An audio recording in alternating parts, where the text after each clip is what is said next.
បាទសួស្តីបងប្អូនថ្នាក់ទី12ទាំងអស់គ្នាថ្ងៃនេះលោកគ្រូលើកយកប្រធានបទមួយទៀតទាក់ទងទៅនឹងមេរៀនទី1យើងគឺបំរែបំរួលសង្គមនៅអាស៊ីអាគ្នេយ៍ក្រោយសង្គ្រាមរលឹកទី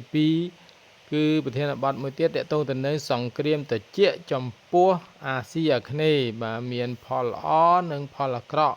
ជាលោកគ្រូសូមលើកយកផលអាក្រក់ឬក៏ផលវិបាកឬក៏ផលប៉ះពាល់មកបង្ហាញមុន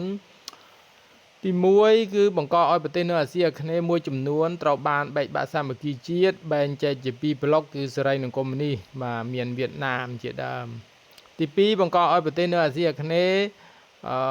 មួយចំនួនធំបាទធ្លាក់ចូលក្នុងភ្លើងសង្គ្រាមជាពិសេសគឺសង្គ្រាមភូមិសាស្ត្រនយោបាយឬហៅសង្គ្រាមត្រជាក់នឹងឯងទី3គឺ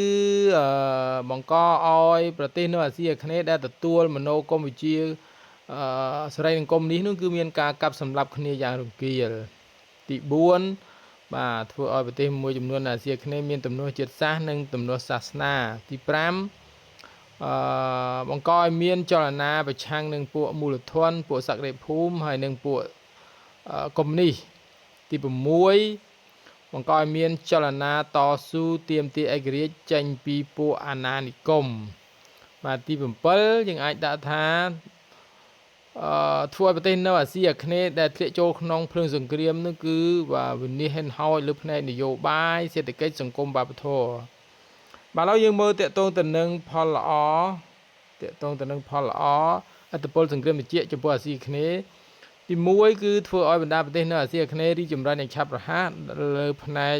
បច្ចេកវិទ្យាសាស្ត្រទី2ធ្វើឲ្យប្រទេសនៅអាស៊ីអាគ្នេយ៍ទទួលបាននៅជំនួយក្នុងការវិវត្តប្រទេសដោយសារតែទទួលនៅមនោគមវិជ្ជាសេរីនិងកុម្មុយនីសទី3ធ្វើឲ្យប្រទេសនៅអាស៊ីអាគ្នេយ៍ទទួលបានឯករាជ្យលើអធិបតេយ្យភាពនិងបូរណភាពទឹកដីពីពួកអាណានិគម